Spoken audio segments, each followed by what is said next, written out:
नाशिकच्या भावली धरणावर पर्यटकांवर हल्ला, पर्यटक तरुणीची छेड काढल्यावरून वाद, पाठलाग करत लोखंडी रॉडनं मारहाण करण्याचा प्रयत्न.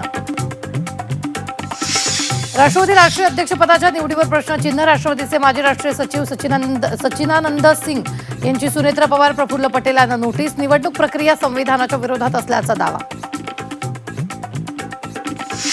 उद्धव ठाकरेंना पुन्हा धक्का बसणार, ऑपरेशन टायगर 3 वर थांबणार नाही, ऑपरेशन सुरूच राहणार, उदय सामंत यांचा मोठा दावा.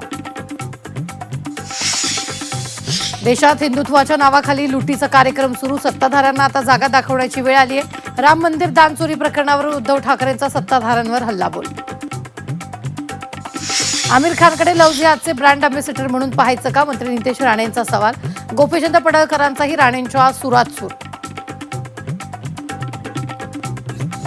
लाडकी बहीण योजनेतून 92 लाख नावं वगळली, पात्रता निकषामुळे लाभार्थी संख्येत मोठी घट. लाडक्या बहिणी सरकारला जड झाल्यात का, विरोधकांचा सवाल. एलिफंटा बेटावरील दुकानांना हटवण्याची प्रक्रिया सुरू, दुकानांना अनधिकृत असल्याची नोटीस, स्थानिकांकडून भाडं भरण्याची कबुली. गडचिरोलीत आरोग्य विभागाचे 3-13 खाटेवरून रुग्णाला नेलं रुग्णालयात, रुग्णालय गाठण्यासाठी जीवाशी खेळ.